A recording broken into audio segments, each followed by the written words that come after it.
Okay, what you're looking at is a post from a Polish politician. I'm actually a big supporter of Donald Trump, mind you. If you go to his page, you can see his banner is him giving Trump the old, one of them.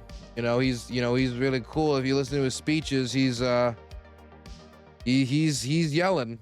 We should have listened to Poland, Ursula von der Leyen said during her State of the Union speech. We should have listened to the voices inside our union. He's got like the cool funk edit music over it. Huh? Sanctions. What about Russian diamonds? Why there is no embargo on Russian diamonds? Why? Because the capital of the diamonds industry, Antwerp in Belgium, would be unhappy, isn't it? I mean, these are all fair points. I don't know why I had to put funk music over it. Anyway, he posted this picture. Sudan, genocide of Christians by Islamists. That's interesting. Then I saw this post.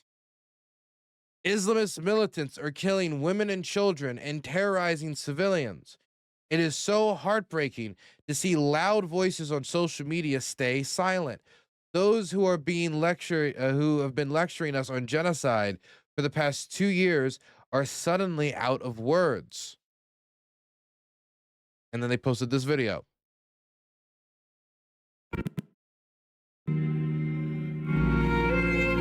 Okay, I actually thought there'd be sounds attached to it, but it's just like sad music. It's literally just sad music. Okay. So the way that they're describing this is basically a mass Islamist terror campaign against Christians in Sudan. That's the way that the very complex civil war in Sudan is being described between the Sudanese armed forces and the Rapid Support Forces, which was reformed from Janjaweed militias. Janjaweed militias, which were directly involved in the Darfur genocide. Now, anybody who knows anything about Sudan, listening or reading these posts, would understand this is not marketed to people who follow the war in Sudan. This is marketed towards internet slop. Because the situation in Sudan is not being done, like the massacres from the hospital falling, like the community falling and the hospital massacres they're not Muslims. They're not Muslims. In fact, if you listen to the people who are doing these massacres, they blame a lot of the accusations against them of war crimes and stuff, and that they're actually fighting to purge the country from the Muslim Brotherhood, that they are fighting against Islamist politics. Now, mind you, that it is there like a principled stance on the ideology? Most of the Rapid Support Forces, and what I've observed, are thugs. They're thugs. And so they engage in thuggish behavior, and I don't think they're very much like ideologically perpetuated, to be quite frank with you. And these massacres have been so fucking brutal and so awful that I don't understand why you would need to do like internet slop points in order to get people's attention. 460 people killed at El Fasher Hospital, according to the World Health Organization. 460 people in one hospital. There was one of these soldiers, one of the few that I think the one guy that they actually arrested on the Rapid Support Forces side, somebody that they actually said they were going to arrest and investigate before, after previous massacres, said, I've literally lost count of the amount of civilians I killed. It must have at least been 2,000. And these locations where these massacres have happened have been geolocated. An elderly man sits on the floor, dozens of bodies lying around him, before a Sudanese rebel fighter approaches him and shoots him. The apparent killing captured on video shared online by the rebels themselves. Most of the evidence posted by the rebels themselves. So, oh, we need to go out there and investigate bullet trajectories and see if we can, oh, what type of rifles were these? Are these the same rifles used by? No, they just film it on their phone and then they post it on social media. They posted on social media. The apparent killing, captured on video online shared by rebels, took place at a university medical school in El Fasher in Sudan's western Darfur region. So they're in the same, again, the Darfur genocide. This is the same location where this was happening before. These people had plenty of time to learn about what was happening in Darfur before. They chose not to. They chose to step into this conflict, speak on it flippantly, and now they're spreading absolute nonsense in pursuance of their own political goals, and their pursuance of their own, like, Muslims are the fault of essentially everything. We are the ones being persecuted. XYZ. That is the purpose of that type of messaging, based off of this, without giving the actual details of what's occurring, of just showing a clip without context and just editing sad music over it. CNN has identified the location of the massacre at Al Fasher's University School of Medical Laboratory Science, just across the street from the Saudi hospital, where, according to reports cited by the World Health Organization on Wednesday, more than 460 people were killed. The Sudan Doctors Network, a professional organization, said the RSF cold-bloodedly killed everyone they found inside the Saudi hospital, including patients, their companions, and anyone else in the wards. This has also been covered by the United Nations. This report at the Sudan's hospital, leaving 460 dead. Now, I could show you a bunch of testimony from social media of the type of stuff that these fighters have said. They say about us, they raped, killed, stole, and looted people's property and the things like that. Brother, this is our right. Do you understand? This is our right, and we took it. We raped your sisters and daughters. By God, what a monster. And basically, the Rapid Support Force is being used as a tool by thugs in order to engage in thuggery. They won a battle. They think in the old style, to the victors go the spoils, and they're engaging in this type of savagery. So the Sudanese government, of course, is condemning it. The RSF forces, their chief, Hemedti, commonly referred to as Hemedti Dagalo, he said he's actually going to investigate it too. Now, mind you, this is the same guy that was involved in the Darfur genocide. This is the same guy who's not imprisoning anybody who's involved in that. This is the same guy who has allowed his soldiers to engage in massacres way up to this point. But now that he's cut the country in two, took this last standing defensive point in the west in the country, in Al Fasher, wants to improve his image on the international stage, currently only has a few allies that are basically the Russian Federation and the UAE, because nobody else would want to be associated with this type of a brute, with this type of a, murderer. And the ones that are doing it out of cold, calculated politics because they want an ally in the region, no matter how bad they are for the people who actually live in the country. No care for the Sudanese when talking about and managing Sudan. Now, I went into so much detail about this because there was, I thought, a fascinating interview done by Channel 4. I won't show you the 2-minute and 35-second pre-report because that's their report. They did the work on that. I want to, go and watch that yourself. But I do have to show you guys the interview that Channel 4 did with a representative of the allies around Hemedti and the Janjaweed forces that took this location and is operating in the area and trying to fight the civil war and push out the Sudanese armed forces. If you listen to this man, he is completely incapable of mounting any defense, is offended clearly in tone, and he honestly almost sounds like gibberish. But it is good that they are bringing these people on and giving them the opportunity to try to defend themselves, because it just shows how little effort is put into this. By them to try to do it in the first place. But the reason why there's so little effort put in is because, well, fuck, there's not really much you can do. The evidence is so clear cut. I don't even know why I agreed to go on. But it's the same reason why they did actually arrest the one big guy who said, I killed over 2,000 people. I've lost count, because they want to reform their image eventually with the international community. They're just not willing to actually take the steps on the ground to do so. Well, joining me now is Dr. Aladdin Nugood, spokesperson for the Sudanese Founding Alliance, TASIS, which is led by the RSF leader, General Mohamed Dagalo, also known as Hermeti.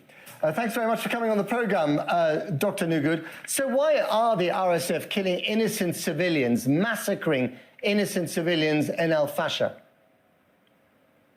Okay, thank you much for having me in the show. First of all, I'm sorry, that exasperated.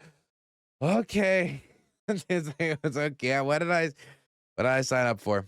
Oh God. Massacring innocent civilians in Al Fasher. Okay, thank you much for having me in the show. First of all, what's happened right now in the media and what's much people speak about and spoke about in after Al-Fasher liberation by the TASIS forces is much of a campaign. It's a big campaign against TASIS forces and the RSF especially because of the importance, the strategic importance of Al-Fasher liberation after being in the middle of the military operation for more than a year. I think this is a well-prepared. I don't want the broader picture. I just want you to answer the specific question of innocent civilians, including about 450 of them, many of them women and children, in the hospital Al Fasher being massacred by RSF troops. There is video evidence. The United Nations has accused you of this. The Norwegian Refugee Council has. So tell me your response to that specific allegation. No. This is not true. There is no video evidence for RSF killing 460. No. It's not. It's a made. Okay. Well, what about the 1,000 other civilians killed in Al Fasher? They said that this video in the Saudi hospital. But one of the people who's like reciting, he said that we are in financial or finance ministry or in a finance place. So it's not a hospital. Today we contact one of the. So you killed civilians in a finance ministry. Is that what you did? There is nothing like this. This a very well. He didn't think that through, did he? Oh, well, when you see all of the civilian corpses on the ground, people said it was at a hospital, but actually the civilians were massacred in the local finance building. This is the type of like nitpicky, like war crime denial that you would hear from Assadists for like decades. Like they'd like make like a 20-point essay on why Assad couldn't have gassed his people in a specific gas attack, ignoring like the 50 other gas attacks that are documented by the United Nations. Like it's a bunch of effort for no reason, because it's just like, okay, that was a lot of effort of you like saying that this one document in this report had like a misspelling. They used the wrong type of there. Here's 20 pictures of corpses. It just doesn't. This is his stone that he must pull up push up the hill endlessly. This propaganda stone. Prepared media campaign. By the way, let's putting aside, logic for a second, let's actually talk about the evidence a little bit more. The massacre there was so bad and so bloody that Yale's Humanitarian Research Lab reported that satellite imagery of Al Fasher taken after the RSF moved into the city shows clusters of objects consistent with the size of human bodies, as well as large areas of red discoloration on the ground. Blood. A massacre so deadly, so atrocious, that you can view it from space. After Al Fasher liberation, because of the strategic importance of Al Fasher, they want to make it like this in the media. We in TASIS Alliance, we issued a statement against this much of the fake media campaign. Many of the channels, of the media channels, are doing that. There is there is some individual atrocities, and they are get accountable. Okay. And in evidence that the guy who's called Abu Lulu was just captured like 1 hour ago. Oh, well, that's breaking news. We haven't heard that yet, but we do have video of this guy, Abu Lulu, basically executing civilians who are sitting on the ground, who are not armed. We also have videos of fighters, RSF fighters, boasting that they're doing this to honor their leader, your leader, this guy Hemeti. No. By And the this way, is all Abu video Lulu, evidence. yeah, The United Nations is taking it seriously. The Abu Lulu, the Abu Lulu Sudan have a Doctors video. Network is Yes, taking it. We didn't play the videos on stream, but I can describe a few of them. Dude looks at the camera, says, you know, glory to the RSF. He tells a bunch of POWs, say glory to the RSF, say glory to Hemeti. Say glory to, and then, you know, they all sit there and then he just boom, bam, bam, bam, bam, shoots them all one after the other.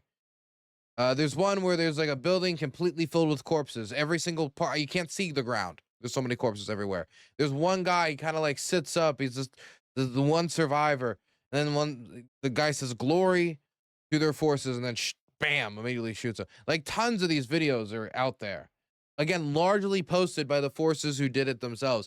But there's no ability for RSF commanders, even number one, I'm not convinced that RSF commanders want to control their forces. But even if they did, I don't know if they would be able to control the reformed Janjaweed. By himself, he said that he's not belonging to the RSF. Abu Lulu have a video by himself saying that he's not belonging to the RSF. So he's not an RSF soldier. He's the one who get used of the loose security and the continuous. But he was wearing an RSF uniform. He was wearing an RSF uniform. No. Yeah, the RSF uniform. By the way, if you're wearing an RSF uniform, like, okay, let's say that America took a city, right? We're in a war and we took a city, and I dressed up like an American soldier and I went around just executing over 2,000 people. His testimony, right?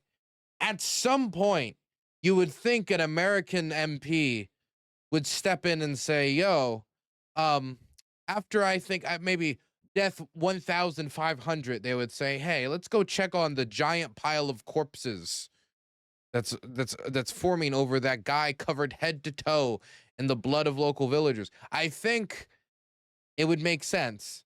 Now, I'm not saying that the rapid support forces, I'm expecting them to have the type of formalized military police structure of the United States Armed Forces. I am saying that after you cause that much bloodshed, there should be enough RSF soldiers there who witnessed it, if they're of any good morals whatsoever, to step in and say, stop. But if they all let him do it, even if he just dressed up like a soldier, assuming what he is saying to be true, considering we just heard the spiel he said about the last thing, why didn't they stop them? And what about all the other soldiers who participated in the massacres? By the way, the RSF, the killings, they're wearing RSF uniforms. The RSF uniform, many of the SAF soldiers were wearing the RSF uniforms and contemplating atrocities in many places of Sudan during this war, by the way. In 4th of September 2024, so RSF just to recap, two vehicles, so they're wearing the uniform, they're wearing the RSF uniform, they're hailing your leader, and do Hemeti, atrocities. So actually, there is nothing true about much of this big media campaign. It's much of fake campaign. Yes, there is some individual atrocities contemplating, but they are getting accountable for. Trouble is, no one seems to believe you when you say that. I just wonder, moving on, if we may, are you trying to split Sudan? Is that the intention here? Absolutely no. Absolutely no. We are not splitting Sudan. Ta'sis peace government is the only guarantee for the unity of Sudan. Who want to split Sudan is the SAF, is the Muslim Brotherhood, is the dissolved NCP. The SAF right now representing the dissolved NCP, and they have this experience. They used before to divide Sudan and to split Sudan. They split Sudan and South Sudan. They erupted the war in Darfur in a racial basis. They have what's called the river and the sea state. They want to split Sudan. They used to ignite this tribal civil war to split Sudan. So in our mandate, absolutely, there is no division or splitting of Sudan. Right. What about your backing from the United Arab Emirates? You can't really carry on this war without the backing of the UAE. How much? The UAE is well documented to have provided the rapid support forces with munitions and what is necessary for them to continue fighting. They're allies. They want an ally in Sudan, and so the UAE works with whoever is necessary to get that ally. And right now, that is the RSF. The RSF continued to deny this. I remember my senator even going on the Senate floor to talk about this, Chris Van Hollen, and I mean, I remember him being. He said that the Trump administration told them that they had a conversation with the UAE and they won't do that. They just won't. They're not, and don't worry about it. They're not really doing it. And they're like, okay, I guess we'll put a pause on this. And I'm just, they're not gonna put a pause on it. They're gonna continue to support the RSF, especially now that they've taken the West and they've secured it. They're gonna continue to get that support. The situation now with the country split in two, I have no reason to believe that it isn't going to continue to intensify. How much backing are they giving you? This is a very big lie also. This is a very big propaganda in this war that is made by the SAF and the Muslim Brotherhood, the NCP. We are not backed by anyone. We are only depending on ourselves. We are a very rich areas. We have much of resources that we can fight this terrorist, jihadist, SAF, NCP, and Muslim Brotherhood. And we are going to liberate from these people either by peace or by... Okay. All right, gonna leave it there. Dr. Nugud, thank you very much indeed for coming on.